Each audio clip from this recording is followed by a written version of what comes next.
volta, dando início ao primeiro bloco na entrevista especial das eleições 2018 com Paulo Pedraza. O jornalista Rutenberg Crispim, convidado especial, formulou já uma pergunta, a questão do Senado, né, e dos municípios. Eu gostaria de saber se Osmir Narciso tem interesse em formular mais perguntas. Ele Não, é interessante que ele respondesse diretamente que medida ele acha que deve ser tomada para fortalecer os municípios, né? E eu concordo plenamente com ele.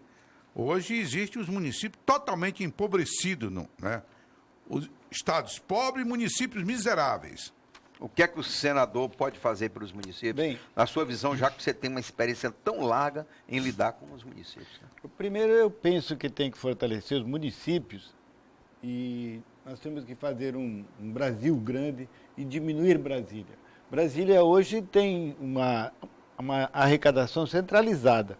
E de lá vem aqueles recursos para um convêniozinho, para um programinha, aquelas coisas que vêm todo ano. O que eu penso? Brasília não tem como cuidar de uma estrada em Taumaturgo, não tem como cuidar um ramal de Brasileia. Ficar soltando convênios para fazer uma pontezinha, uma casinha, sei lá, eu acho que isso tem que ser descentralizado. Até porque esses recursos servem muito para negociação. Eu só libero isso se ganhar aquilo. E essa coisa vai criando uma corrupção muito grande. Então, o que eu penso? Tem outro detalhe muito grande.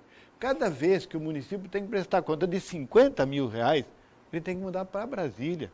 Tem que fazer uma defesa em Brasília. Tem que correr ao Tribunal de Contas da União. É uma coisa muito cara.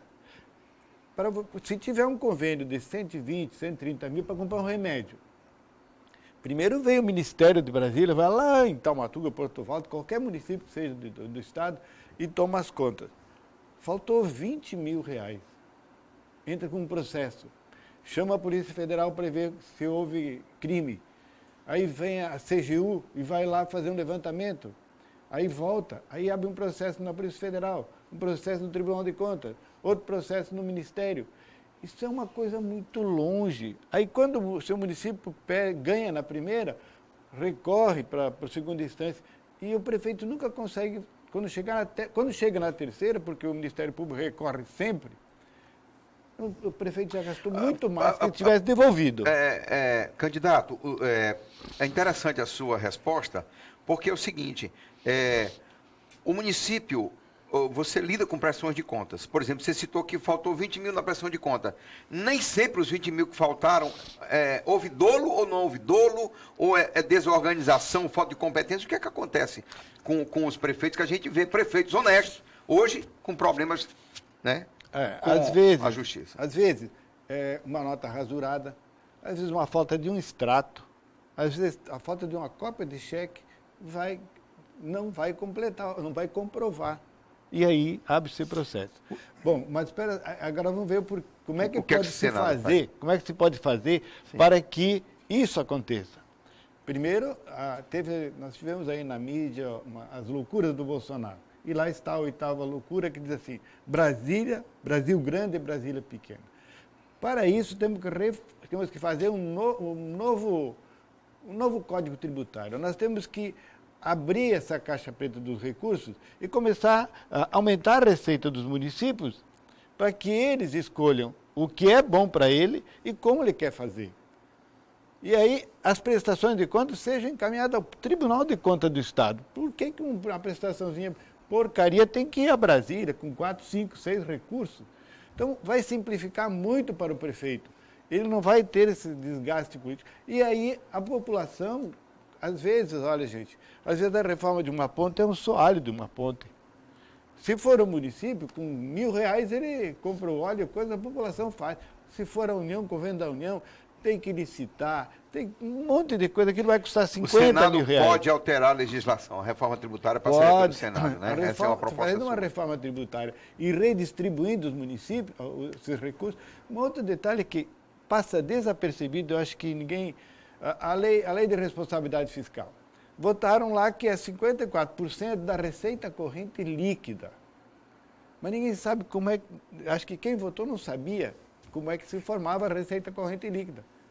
Então, a receita corrente líquida em muitos municípios é maior do que a receita própria.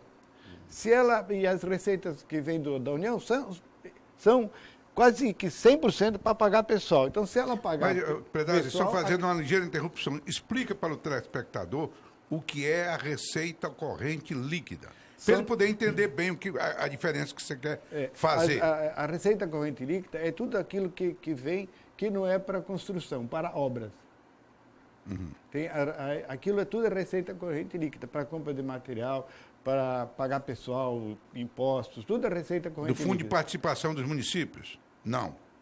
Se for gasto, não for gasto em obra, é receita corrente líquida, porque no orçamento se separa uma parte do fundo de participação para obras, né? Então, o que sobra é receita corrente líquida.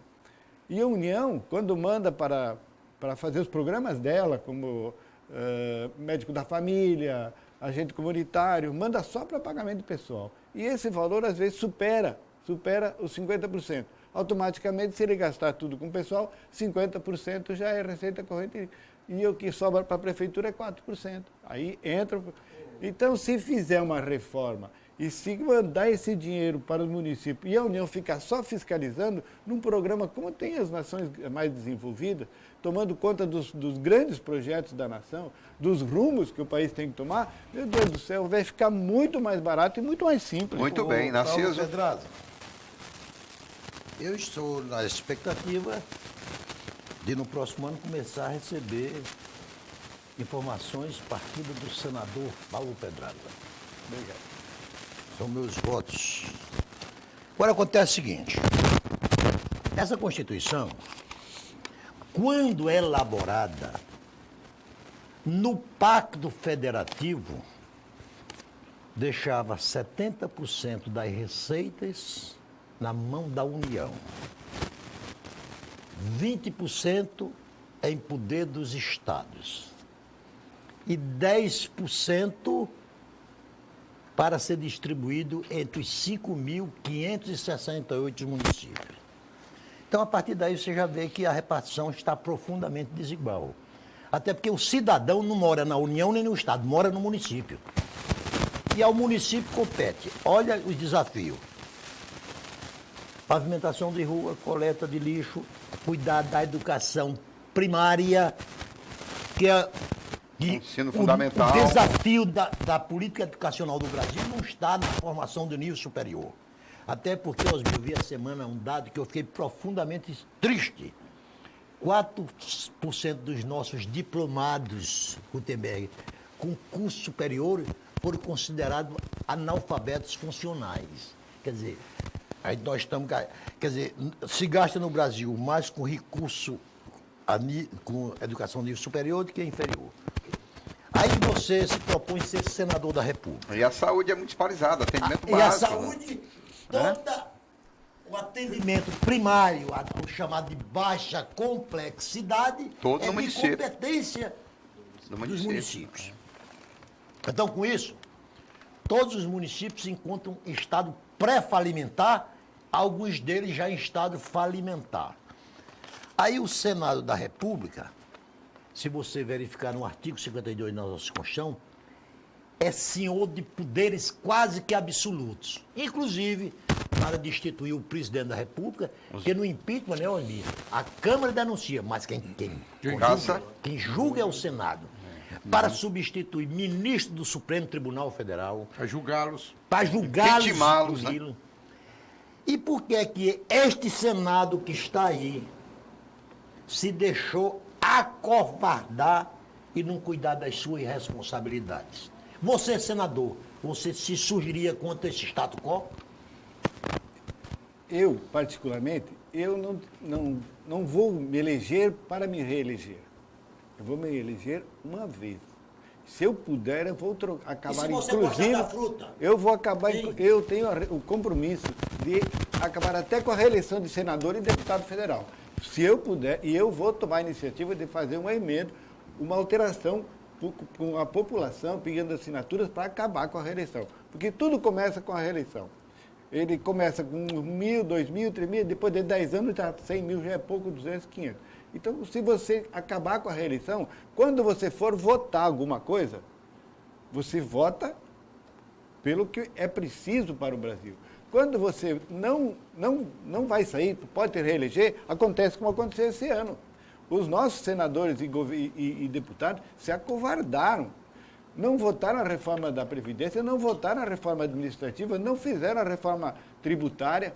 A única reforma que eles fizeram foi um retalho lá na reforma política para se beneficiar. Vejam bem, eles criaram o fundo para as eleições e dividiram só entre os deputados que estavam lá. Poxa, estão legislando só por conta própria. Então, quem tinha 10 senadores ganhava tanto, quem tinha 20 ganhava tanto.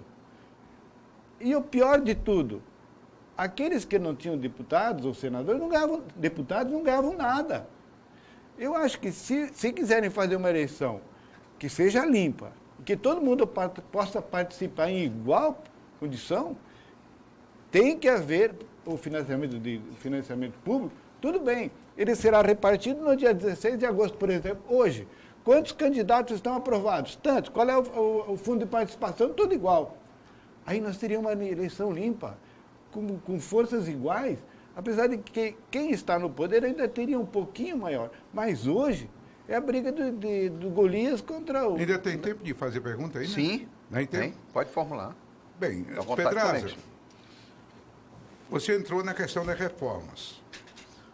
O Brasil necessita hoje de inúmeras reformas. Quer a reforma tributária, que aqui já foi falado, quer a reforma previdenciária, extrema necessidade hoje para o país, a própria reforma trabalhista, que em parte já foi feita, mas, acima de tudo, nós precisamos fazer a reforma eleitoral e partidária. Para mim, essa é a número 1, que dá descaminho a tudo que vem ocorrendo na política brasileira. Eu pergunto para você o seguinte: qual a reforma eleitoral e partidária ideal que você defenderia como senador da República? Se eu for senador da República, eu tenho certeza que vou ganhar nessa situação que está ocorrendo, eu faria a escolha ou uma eleição, de um tipo de forma de eleição, ou por nomeação por grupos econômicos e políticos, de um grupo que não poderia participar da eleição por 20 anos para fazer a reforma política. Porque se eu fizer a reforma política, quer queira, quer não queira, eu vou votar em mim, eu vou trabalhar para mim. Isso é da índole da gente. Então, a reforma política feita pelo Congresso é uma reforma inócua. A cada vez uma discussão enorme e não se resolve nada. Então, você, nesse caso, defenderia uma constituinte exclusiva para fazer reforma e depois terminar a reforma, todo mundo volta para casa? Não precisa. E tornarem-se inelegíveis. Não precisa uma constituinte. Poderia ser representante de Estado, é uma outra fórmula. Sim, Constituinte é muito... Sim, mas qual é a outra forma que, se não for constituinte, é congressual? Não, Seria outra pessoas forma? que não foram eleitas e que não poderiam mais se eleger. Representante do judiciário, representante dos deputados, do executivo. Poderia também ser uma eleição mais simples, por exemplo, 5 pessoas de cada estado, ou uma coisa assim. Cairia mas numa não constituinte, é né? Não, Sim, não é uma constituinte, só para uma lei. Eu entendi aonde você quer chegar. Você está dizendo que quem participar via Assembleia Nacional Constituinte, Ele não está defendendo ou constituinte. até mesmo via Congresso, essas pessoas por 20 anos não poderiam participar da atividade. Não, eu gostaria que não fosse nem do Congresso. Poderia ser, Mas- porque não mas é existe modelo. Não existe. Não Mas existe, não. esse modelo. Pode ser uma eleição para fazer a reforma política. Sim. Só uma eleição pequena de mil. Mas isso não seria uma constituinte. Sim, Mas mas é teria constituinte. constituinte. Seria obrigatório. constituinte Não, pequena, não. grande. Quer queira ou não queira, teria que ter o nome de constituinte. Ou seria congressual ou por uma exclusiva. Exclusiva. Exclusiva. Mas que não tivesse o comando do Congresso atual e nem daqueles Sim. que queiram se eleger daqui até mais 20 anos. Mas, Estão candidato, fora da história. candidato, nós estamos falando caso o senhor for eleito. Então, o senhor não acredita que isso pode ter uma mudança, que se pode mudar, que o próprio Senado, a própria Câmara possa fazer essas mudanças, voltar às reformas, fazer o que tem que ser feito? O senhor responde depois do intervalo. A gente já volta. Na sequência, pergunta interessante. Muito, porque esse Congresso que vai ser eleito agora vai ter capacidade de fazer reforma política ou não? Quem será o presidente da República, né? Vamos ao intervalo.